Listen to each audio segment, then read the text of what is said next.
Welcome to Buckets, your daily NBA betting podcast presented by DraftKings. The crown is yours. I'm Brandon Kravitz, joined by my fellow Buckets amigos, the mayor of Buckets, Matt Moore, and professional prop analyzer. We call him K1, Kyle Murray. We have our best bets tonight. It's a Tuesday in the association. 3 games to sort through Emirates NBA Cup action. It does not get any more prestigious than this. Matt, you have dissected this cup like no one else on planet Earth, and I feel very confident no one should. That is not an over description of this situation. Do you feel like you have a good grasp at this point on how this thing is going to shake out? Yeah, no, honestly, because there's too many kind of permutations that wind up in various scenarios. The Bucks are the most interesting one, where depending on what the Bucks and the Spurs control so much of the cup right now, because if the Spurs go 0-2, then like Portland's going to advance. If the Spurs go 2-0, then everything could get really crazy in a hurry. The Bucks actually control a surprising amount in terms of who's going to go where and do what. The Knicks are going to make, the Raptors are in, the Knicks are going to make it. This Lakers Clippers game is extremely interesting tomorrow, because I don't know whether I feel like the most Clippers thing is going to be if they blow a big lead in this game, where it's like they could absolutely steal this group. Like they could make the cut. Like they've been ass this whole season, and they could make they could reach the tournament, like the knockout stage. But they have Memphis as their game after this. So this is sort of their group play cup Super Bowl. That's a more Clippers outcome. They're going to win this one and then lose the last one. That's what's going to happen, because that's the most Clippers outcome. Yeah, this is a sketchy Clippers team right now. I have a feeling we're going to be playing against them with our best bets tonight. Kyle, how plugged in have you been as far as the cup goes? Are you, because you're so heavy in the props world and the projections and all of the work that you put in with that, is this just another day for you, or do you view things a little bit differently when we get into cup play? Because the conventional wisdom, I know Matt has poured into this as far as that unders, I believe, have been more profitable than overs so far in cup play, but the conventional wisdom is that we're going to see more scoring and that differential matters, and the courts are fun and all of that stuff. But what have you seen? How have you looked at the cup since it started? Yeah, I think from like a day-to-day process, it doesn't change too much for me. Like a couple of things I do tend to look into a bit more. For example, the differential I do think plays a part in some of the player projections when looking at minutes. You're going to see teams, they're not going to go crazy and play these guys, 40 plus minutes in blowouts. But if it comes, push comes to shove, and there's a chance that they can get a few extra points towards that differential, I think that's at least worth, sometimes half a minute to a minute on some of these numbers in some of these blowouts. Don't have too many crazy spreads on the total on the board for this slate, but on the Friday slate when we had Boston and Brooklyn, I was giving some of the Boston guys a few extra minutes because of not leaning into that blowout narrative too much more. It didn't really matter because I think the Nets either won that game or covered easily. But I think from a projection standpoint and where I'm at process wise, that's kind of the main difference on an NBA Cup slate compared to a regular NBA slate for me. When I was looking at getting ready for tonight's episode and filling in spot up duty for one of our Buckets mates, I thought, okay, Tuesday, that's a cup night. We're going to have a lot to choose from. And then I looked at the slate and I had to hit refresh a couple of times because there's only 3 games. Matt, what are we doing here? I thought that the cup night was supposed to be filled with volume. Well, they've done that for all the Fridays, right? And so the important thing, it's actually kind of smart what they did here. So look at what they did. All right. So we know that the last week of the cup is the most important. That's when teams are like, oh, shit, we could do this. Like we could go to Vegas and win $1 million and then spend a weekend in Vegas. Yes. Right. So what they did was the normal 3 weeks, Fridays only. Then this week you've got Tuesday, Wednesday, Friday. And the nice part about it is you don't play on back-to-backs. You don't play Tuesday, Wednesday in the cup. And then Thursday, the NBA does not play on Thanksgiving. So everybody gets a rest day before Friday. So it's actually pretty smart because it's like, oh, hey, you're home for the holidays. Here's all these cup games going on. But they had to break it up into these sections. We got 3 games tonight, a good slate tomorrow, and a really good slate on Friday. I don't mind it, actually. I kind of like that there's like this, like you don't want to even touch Thanksgiving because, come on, it's the NFL's day, even though they don't give a shit about keeping Christmas yours. But like, I do like that on Friday, we're getting Black Friday with a bunch of games with a little bit more stakes. And like on Wednesday, like you can be out with friends, right? Because that's the biggest drinking night of the year. And you're at the bar and there's like cup games going on. I actually like the way that they scheduled this a little bit. So there's 2 different ways that I look at this. There's the basketball fan / sports bettor, and then there's the content guy. The content guy loves a nice voluminous slate because there's more to choose from. Yes. But as a fan of the league and somebody who bets this league day after day, I actually like the smaller slates. I think that it is easier for your somewhere in the range of recreational to sharp sports bettor. It's easier to hyper focus on what's in front of you. When you have 10 games to choose from, it can get very difficult trying to hone in on value because it takes so much longer. And we lucked out because like the Sixers are competitive and fun even without Embiid. So it doesn't matter if Embiid plays or not. We get a good game here between the rising Magic, who are up to 12th in schedule adjusted offense, versus the Sixers team that's been plucky and tough and have Tyrese Maxey, we'll talk about a little bit later. Hawks Wizards is whatever. The Hawks are going to win by double digits, whatever. Unless they don't. And then Clippers Lakers is like, that's the big woo. James Harden, Kawhi Leonard, Luka Doncic, LeBron James. That's Kawhi Leonard ? To you, Matt.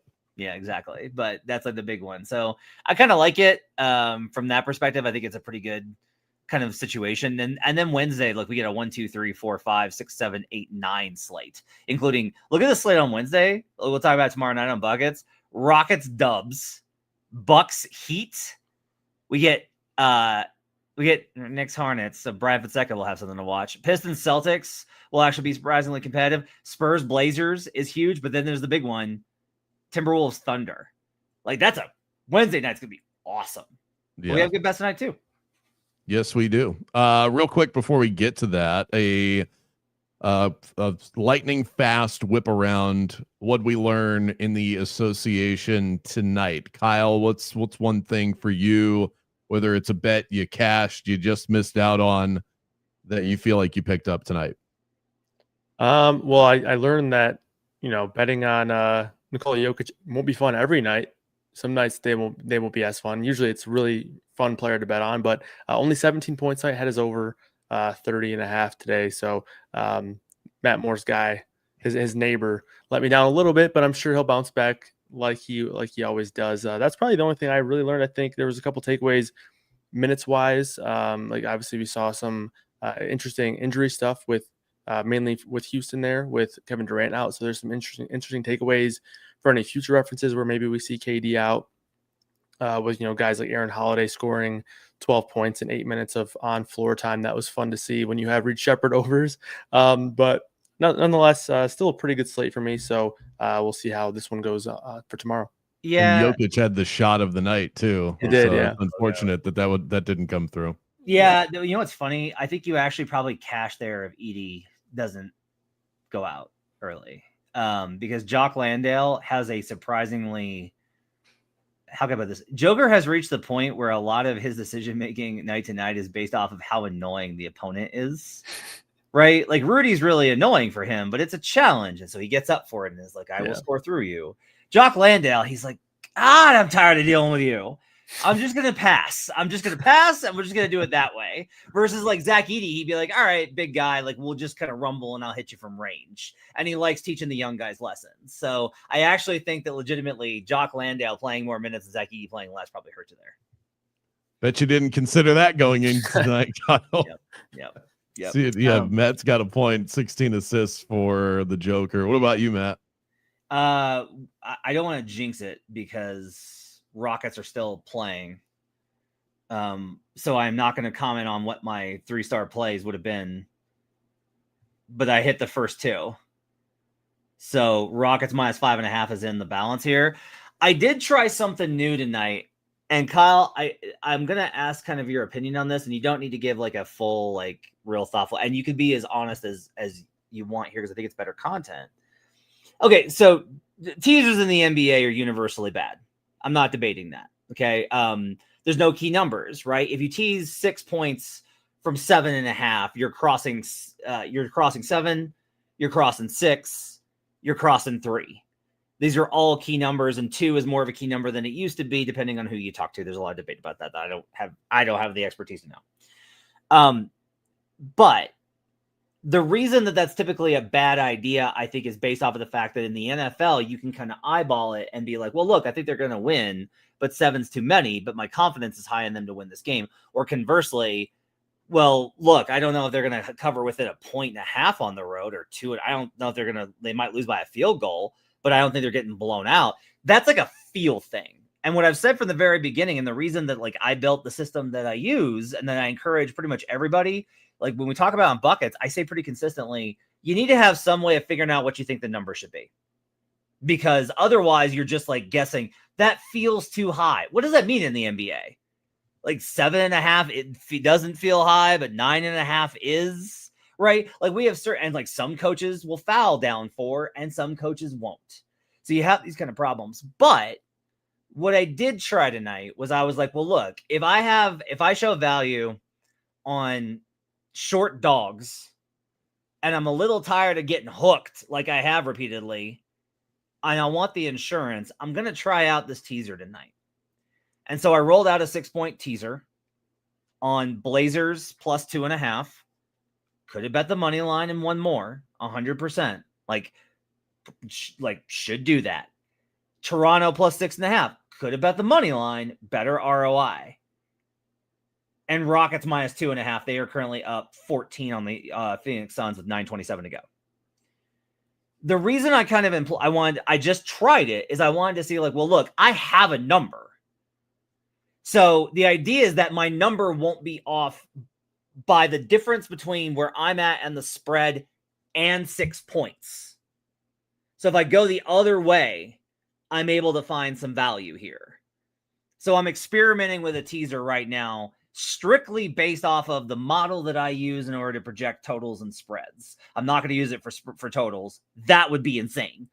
But I am just kind of curious, Kyle, about whether or not, because I just feel like, okay, if the books are going to offer us this opportunity, is there really no way for us to be able to mechanize something that has value here when we know that if you're down 8, you're not going to foul, that if it's more than a possession, you're probably going to cover like these, especially if it's under a possession and you're teasing it over and you think that the other team has a less than or a better than 40% chance to win that game.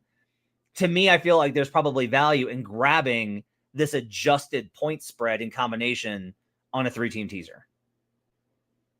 Yeah, I think I think the first point you made about NFL compared to NBA, I think it's a little bit more actionable there because you have legitimately key numbers. So I think that's a good shout to make for sure.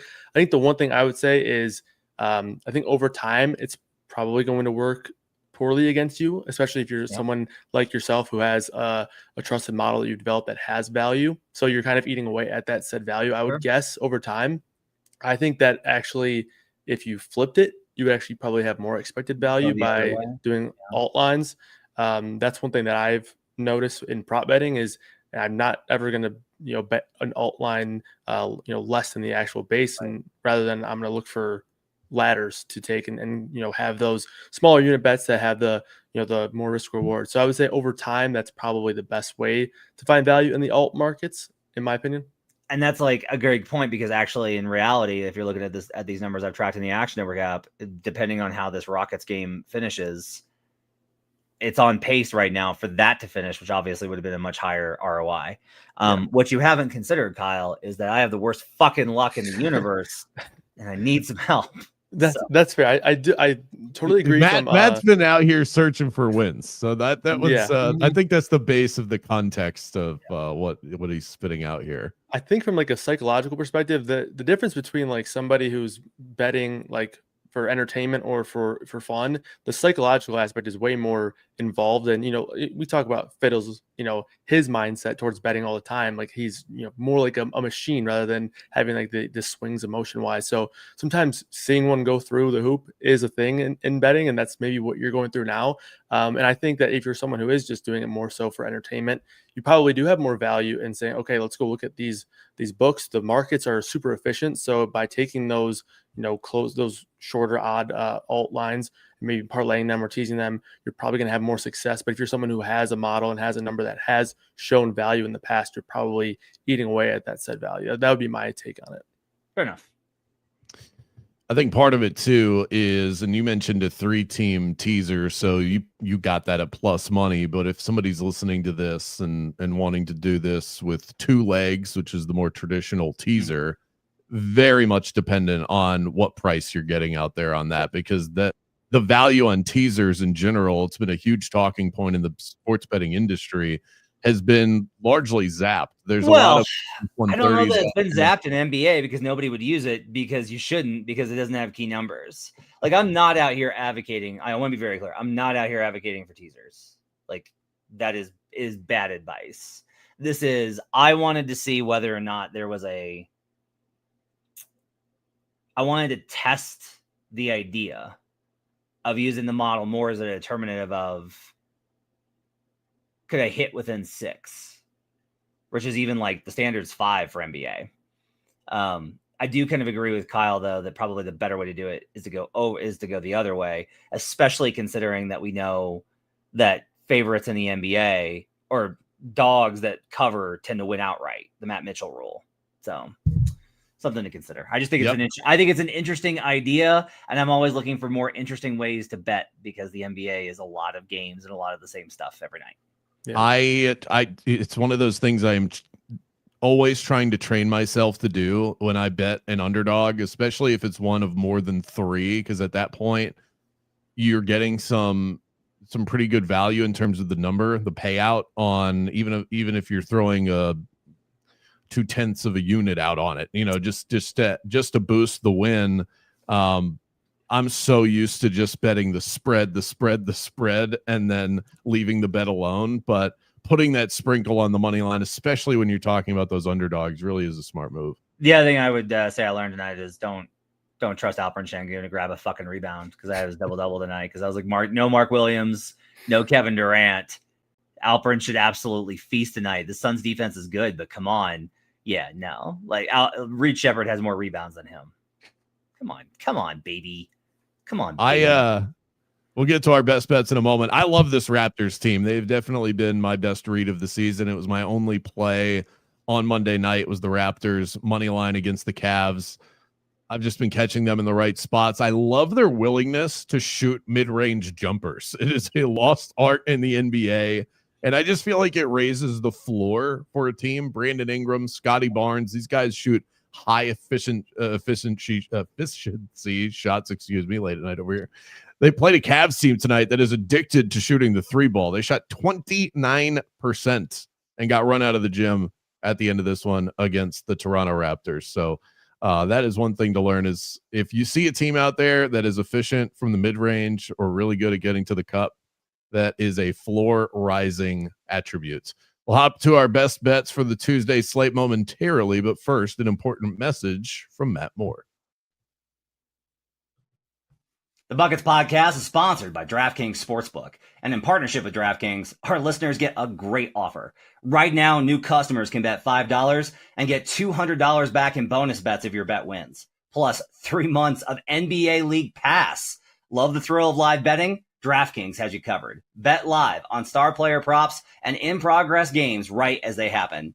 To get started, use promo code BucketsNBA when signing up with DraftKings. That's code BucketsNBA when signing up with DraftKings for 3 months of NBA League Pass and $200 back in bonus bets if your bet wins. The crown is yours. 3 stars, 2 stars, 1 stars. Let's get to it. We also have our King of the Court coming up on this episode. Matt Moore, 3-star play on a Tuesday night.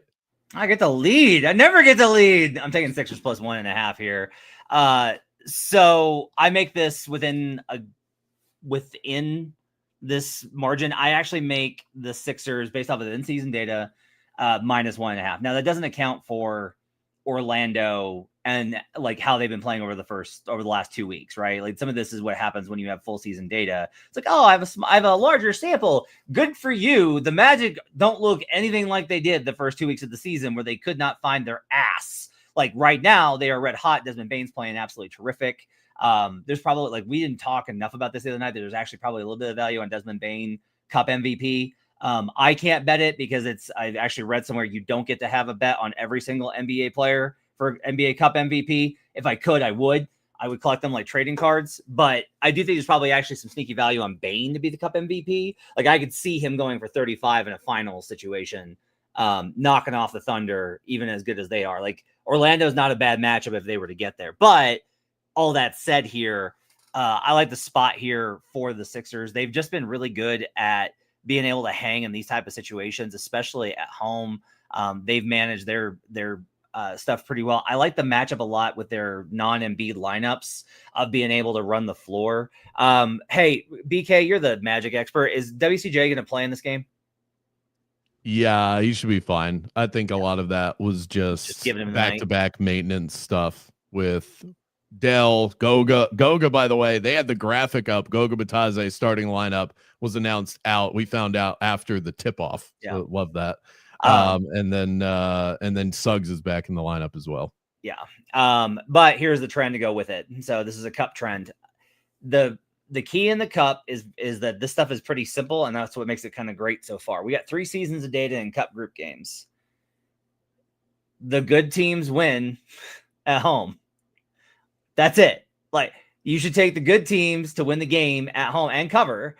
Teams that are on the road facing teams that are over 500. So it doesn't matter if you're a favorite or a dog in both of those situations, are 32, 48, and 2. So that's the Magic situation here. It's 40% ATS through these rounds of the cup. This is getting to be a pretty decent sample. What about favorites? If you're a favorite on the road versus a team over 500 in the cup, 5 and 11, 31% ATS.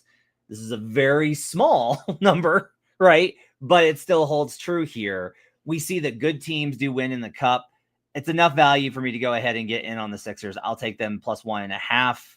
I expect this to move to 2.5 by the morning. You can take it then. If I would imagine Orlando takes money here. And if they do, like, you can wait and see if that happens. I don't expect this to move back the other direction. So I think Sixers +1.5 is my best bet. So Joel Embiid it looks like, if you just read the tea leaves of the injury report, that he's trending towards playing. I've had a really hard time factoring in exactly what he's worth to the spread this year, because Philly, I think, is just speaking from a view standpoint, they're a much better watch when he's not on the court.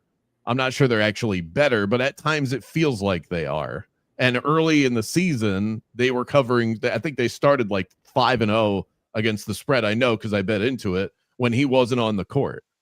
So is that number indicative of Embiid playing? I would think that it's not, if the Sixers are underdogs at home.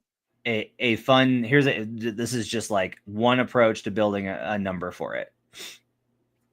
Based off of EPM, which just came out this week. Shout out to Taylor Snar, who runs Dunks and Threes. I have Embiid at 0.4 points to the spread this season. That's the lowest that he's been at ever since like I started being able to track this stuff. Because he's usually closer to like 3.5. 5. Like when he was MVP level, it was like 6. But that's different now. But the problem is his spread above replacement is very high because Drummond's numbers aren't very good. Dembona's are not very good this year. So his spread above replacement value is pretty significant because those guys wind up pretty negative right now based off of the early season data. That said, I still feel like what I would prefer here is that Embiid plays. Like, I think their best model is play Embiid 20 minutes and then have Tyrese Maxey and the guards win the game. Like, that's actually a really good model. Yeah. And I would not mind that. However, I mean, look, Embiid, if you're gonna face a swarming defense like Orlando, maybe better to have a guy that can disrupt things with his size. Maybe that's better to have a guy that can really actually challenge Wendell, who's been, I think, really great defensively. He's not going to get any consideration for DPOY, but I keep looking at the numbers and being like, are we sure the Magic don't have anybody? Not Jalen Suggs, not Wendell Carter. Like, nobody deserves consideration for this award. We're just like, no. So anyway, I like Sixers plus 1.5. What do you think, Kyle? Where do you land on that?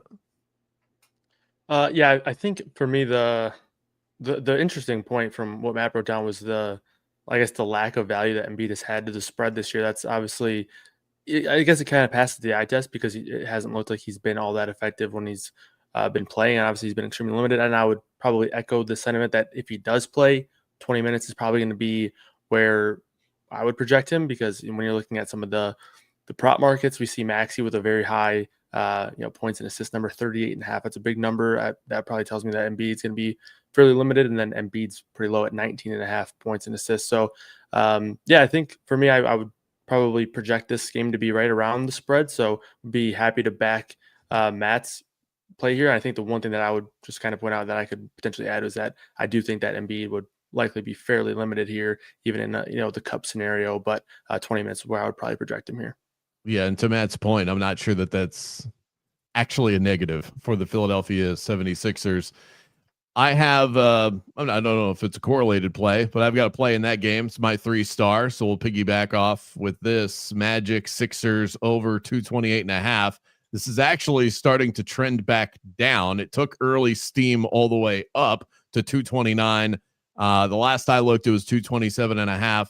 To me, as long as this doesn't tilt past 230, I like it a lot. The Magic all of a sudden are an over team. Faster paced play, better three-point shooting. The team can fill it up. They've gone over in 5 straight games. The last time these two teams met, 260 points were put up on the board. Philadelphia, 18th ranked defense in the NBA. A lot of signals pointing towards the over. And you add the cup element to it with scoring differential being a thing. And I think it's more of a thing as cup play continues on than it is at the beginning when teams are still trying to figure out if they give a shit. But it is, to me, it's not the reason to take the over as far as the cup goes, but it adds, whenever I take it over in cup play, I just feel a little extra warm and cozy about it.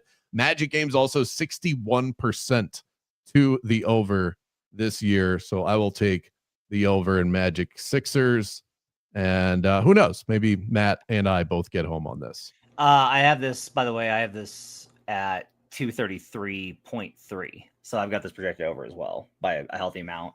The Magic, as you mentioned, these 5 straight, they are the number 2 team for road overs this season. Their defense hasn't traveled, which is weird. They've been in a little more high scoring games. Part of this, though, also is think of it this way. As their offense gets better, there is always going to be a little bit of a cost to your defensive side. It is extremely difficult for your offense to be elite and your defense to be elite because you have to shift energy to one point or the other. And the really elite teams are able to kind of cruise and coast on it. It's one of the things that the Thunder are really good at is like get, stop, run down, Shea, make bucket, go back, get, stop, Shea, make bucket.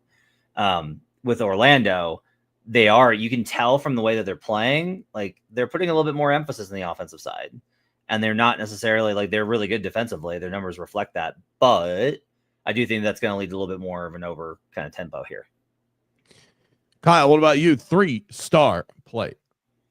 Yeah, I'm going to Jalen Johnson here, backing him and his over on his points and rebounds. I had to go back and check this projection for Jalen Johnson because it is bonkers for me here. I have him at about 23.5 points alone and 11 rebounds in this spot. Yeah, the rebound number, again, was the one I had to really go back and double check, but he's been really effective, and they've sort of been using him.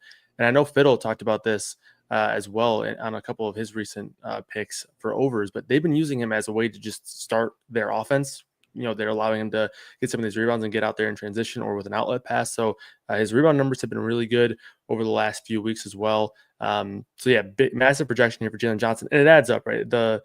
The match is fantastic. It does not get much better than this year. The Washington Wizards are allowing the most rebound chances per game to their opponents. They rank 3rd in pace. So this is going to be a very fast-paced game. You see a pretty hefty total on this one as well. And then for the offensive matchup for Jalen Johnson, Washington just happens to be the second worst defensive efficiency team in my model as well. So yeah, it's pretty much all systems go here for Jalen Johnson. I would say the projection might be a little bit aggressive, a little bit hot, but nonetheless, I'm happy to back in here at 31.5. I think this number probably comes up a little bit by the time this game tips off. You have a 2-star play that goes right in line with this. So why don't we just breeze right into that as well, since the two kind of go hand in hand? Yeah, definitely correlate a bit here. Taking the over in this one, 236.5. I haven't given out total bet on a buckets episode before, so kind of finding a new path here, but I do like the over in this one quite a bit. I project this one 244.5, so I have a pretty reasonable edge here. And again, Washington is just a wagon for overs. They have gone over in 72% of their games so far this season, and it's because they're playing super fast and they don't like to play a lot of defense, so I think that's going to help. Obviously, Atlanta put up a ton of points in this spot. I mean, maybe that's why we're seeing massive projections on the other end for some of these player projections. But nonetheless, I do think this is mainly driven by how bad and how fast Washington plays. But I do think that they can also find some ways to put up some points as well. So I do like the over in this one. Well, in an official basis, welcome to the Totals Club on buckets this season. I'm sure it's not the last time. Matt, do you have anything on Hawks Wizards, the least appealing of the 3-game slate? I almost bet Atlanta just out of like sheer sadness. I'm telling you, like, I know I sound crazy. I need you to believe me. This is purposeful. Like, what the Wizards are doing is purposeful. Every week I do this chart that tracks how good are you at half-court offense versus league average, half-court defense versus league average. Then you subtract them, right? And then you do the same for transition. And what it shows is that the Wizards in half-court situations are like, not good. They're fine. Like, they're not the worst team of all time. They're bad because they're a bad team, and you know this. But like, they're fine. Like, they are Memphis in that kind of a range of half-court ability. And then you look at their transition stuff, and it's like the end of the world. And this is one of the fastest teams in the league. And they have the same information and better ones than I do. And I'm just like, but you would be a lot more competitive if you just, like, when you run your, and I watch and I'm like, when you run your stuff, they get good shots. Like, Keyshawn George in a half-court environment is good. Chris Middleton in a half-court environment is good. Alex Sarr in a half-court environment is good. Why are you running and just having Bub Carrington chuck it? What are you doing? It's very frustrating. So I don't have a lot here. I don't mind the overplay, though, because I do have this. I have this over as well at 239. I have a slight edge on it. It's probably going to be. I would not be surprised, Kyle, if we woke up tomorrow and this is like 239.5, 240. Yep. By the way, the Washington Wizards, I'm not sure this is actionable because the Hawks are such heavy favorites, but 0-10 in their history in the NBA Cup. So if you are so inclined to throw the Hawks in a parlay, might just curry favor for you. They're due. What? The Wizards are due. Things that have never been said. You could go that route. Hey, Ted, we could just tease the Hawks down from 10 to 5. There you go. 2-star play for me. I'm going to go LeBron James over 19.5 points. The number is at 18.5. I'm buying a point up to get this to plus money, plus 110 for LeBron to score 20 points. He has yet to do that since coming back from his sciatica, but he is trending in that direction. He's played 30 plus minutes in his first 2 games back, and his volume kicked up in a big way from game 1 to game 2, went up by 11 attempts. I feel like we're trending towards vintage LeBron. The over for him also matchup based, which take this with a slight grain of salt because LeBron is getting older and he's not the guy that he was years ago. Yada, yada. Well, I mean, maybe he is, but the last 15 times he has played against the LA Clippers as a member of the Los Angeles Lakers, 14 of those 15, he has scored at least 20 points. So we're going to take him to do that in cup play as he trends back towards greatness. Kyle, what does the projection say on Mr. James? Yeah, I was a little bit more aggressive on his minutes here, but you have to, at least for me, when thinking about projecting out usage, that was a fairly tricky situation there, just because it looks like it's the Luka Doncic show usage-wise, and LeBron is taking a little bit of a step backwards, but still, I did bump up his minutes. You alluded to maybe a little bit of ramping up. I think maybe with the NBA Cup environment, maybe we get the a slight uptick. I have him in 33 minutes. 19.8 points, so right around the line. So nothing too significant to add, but I do think that there is maybe potential for more LeBron as we trend on to the rest of the year. You think we get a big LeBron night, Matt? Who guards him? Because DFS, because not who's Dorian. Playing? Yeah, Derrick Jones Jr.'s out, right? Yeah. And then there's Kawhi, theoretically. Yeah, guards him. Yeah. Like, do we think he guards him? Last year, LeBron actually guarded Kawhi more than Kawhi guarded LeBron. It was 36 possessions that Kawhi guarded LeBron. LeBron guarded Kawhi on 50. LeBron had 20.8 points per 75 possessions via databaller.com. 2.1 assists when guarded by Kawhi. Wow. He did average 6.3 turnovers per 75 possessions when Kawhi was defending him. That's interesting. And his true shooting percentage was 63%. Kawhi had a 74% true shooting percentage on the 50 possessions that LeBron was guarding him. Yikes. But LeBron got to the free throw line. He averaged 4 free throws per 75 possessions. I don't know who else would guard him. I'm trying to Collins, I guess. Collins. That's food. I like that. Yeah, he'll be able to he'll be able to attack Collins.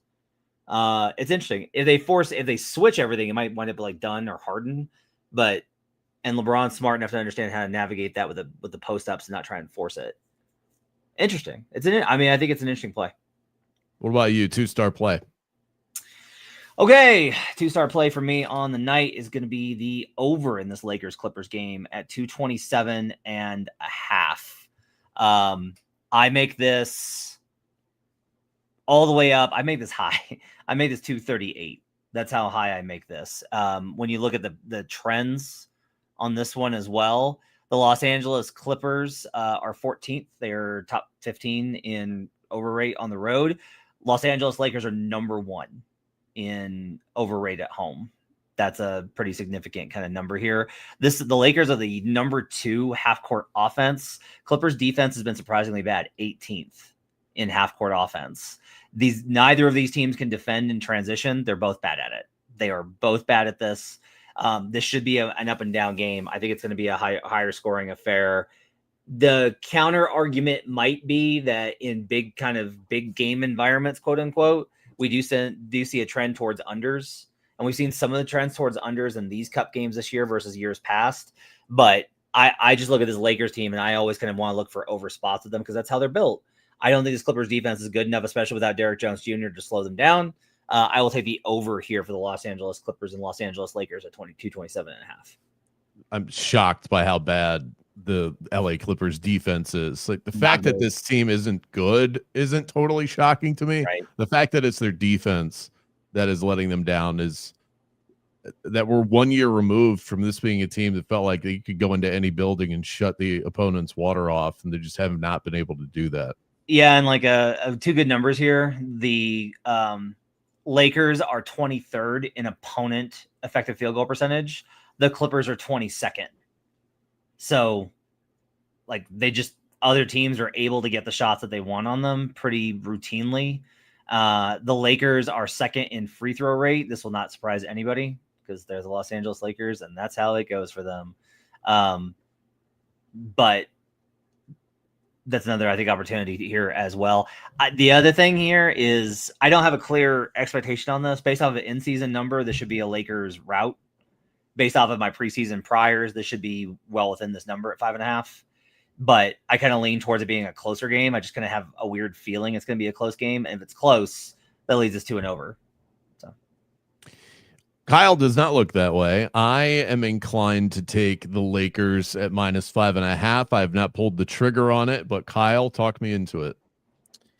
Yeah, I think all this talk about the Lakers defense with LeBron back does have me a little bit more trepidatious about this, but I still think that, I'm kind of on the same pace here with Matt, where looking at some of the in-season numbers and where I have my model projecting this game right now, I have this one at about 7.9 for the spread. And the way I kind of thought about it was, if I saw an edge there on the spread, yes, you're getting Kawhi back, which the Clippers have clearly missed because they've been so horrible. But the Lakers are also getting LeBron back, and I think Derrick Jones Jr. being out is a pretty, at least a somewhat significant event there. Obviously, DeAndre Ayton also going to miss for the Lakers, but I think I wouldn't be surprised if Derrick Jones Jr. was more important defensively in this game than Ayton is with all these guys here for the Lakers. Bogdanovic is also questionable. We'll see if he returns. I would probably lean him in right now, but even when projecting him in, I have this one at that 7.9 number here for the Lakers. So again, I do think that there maybe is some worry here that I'm sort of backing a model that has been going off of two teams that have had significant absences on their side. But again, I do think that both these teams getting these players back is important. And considering that I would project LeBron for more minutes than Kawhi pretty significantly, because we've seen LeBron already get ramped up. That's kind of where the edge comes for me on Lakers -5.5. Yeah, especially if we get more LeBron and there's a chance that Kawhi doesn't go, then this number could go sideways by the time we get to tomorrow. So this, I think you'd be buying into what is potentially some pretty great CLV. We'll see what happens, but twist my arm. You got me. My 1-star play, Nickeil Alexander-Walker, 5+ threes for the Atlanta Hawks. That's at +650. So a nice juicy play for you. Yeah. Oh, the over-under is 2.5. So if that makes you feel more comfortable, by all means, take that. But this guy did just knock down 8 triples the other night against San Antonio. Washington ranks 24th in 3-point percentage allowed to their opponents, 25th in 3-pointers allowed overall. He's shooting 45% from the corners, and they'll let you have those. He's shooting more threes over the last few games as well, from 6 all the way up to 8.2 over the last 5 games. So I'm going to take a slingshot on Alexander Walker. Matt, what about you? I'm still going to be thinking this through. I got to look it up. I'll have this for a rundown tomorrow on Action Network. There's the idea, getting back to the real quick on the Lakers and the Clippers. So the Clippers are coming off this East Coast road trip, right? And I always kind of think that the numbers don't bear out that that's actually a spot. It's weird. I don't really understand it, but it's not really as much of a spot as kind of has been the perception. My 1-star though, it's time, baby. Let's get an overtime bet. I haven't done. I bet very few of them. I was on 2. We were within 1 possession on like the tying shot was in the air on both of them. So I've got this one projected Magic Sixers. The line's 1.5. So obviously we're going to get a little bit, we'll probably get 1,100 on it when the number comes out. Shop around as always. 1.8 is what I make this. I make Sixers plus 1.8 based off of preseason with priors built in. In-season numbers, like I said, I've got Sixers -1.5 at home. So like this just says like should be a close game. I will tell you, I'm going to take the margin bet because I'm tired of being right and not making money on these, or I'm going to bet a little bit on margin inside 5 points and overtime. Because if we have a really good shot at hitting both. So I'm going to take margin within 5 points. Either team to win by less than 3, honestly, if that's in the market. And then I'll take overtime as well. That's going to be my 1-star bet of the night. Love it. I love it. And I will be late to buckets tomorrow if that does come to fruition. So mark that in your calendars. It's that time of year. We have a great deal on Action Pro as part of our Black Friday sale, which is live right now. Sign up now for an annual subscription. Your first 3 months, only $19.99. Action Pro users get real-time alerts as soon as experts like Sean Kerner, Nick Giffen, Stuckey, Chris Raybon, as soon as they track picks in the app. We're talking real line movers here. Without Action Pro, you'll need to wait 30 minutes to get alerts, and then you risk not getting the best of the number. You'll also get real-time money percentages to see where the smart money is flowing in. I use that every single day. You can access our NFL player prop projections powered by Sean Kerner.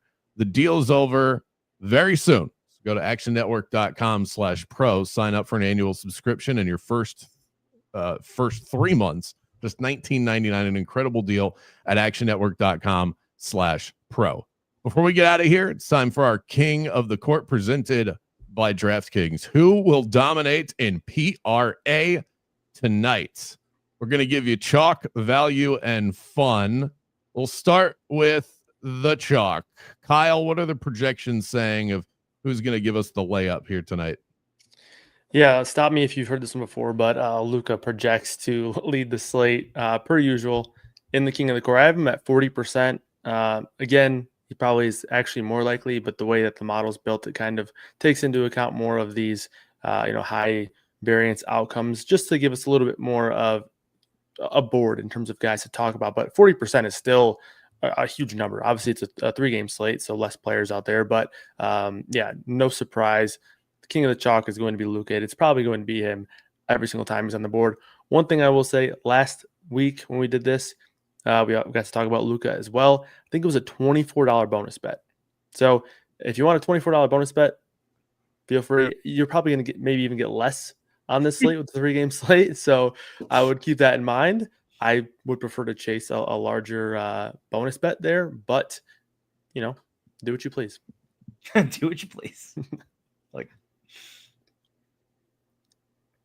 I will go in a different direction. So okay, I think StreamYard seized up. My internet seized. Something happened, but we're back.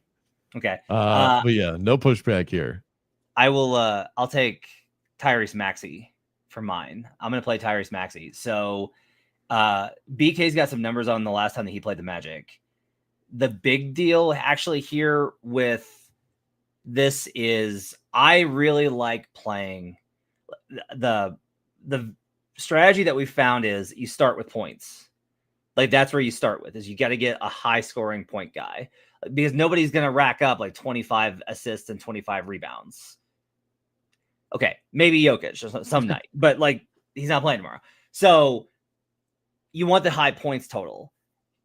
This is actually a really good situation versus the Magic. And I'll tell you why. When you face an elite defense, what it takes away are the easy stuff. It takes away Tyrese Maxey is running pick and roll, and somebody like completely lost their man because they're not really an NBA player, and they've cut back door and Maxey makes a nice pass for the slip. Or they play, or they find wide open shooters consistently and they're moving the ball around and it's extra passes that don't even count as the assist.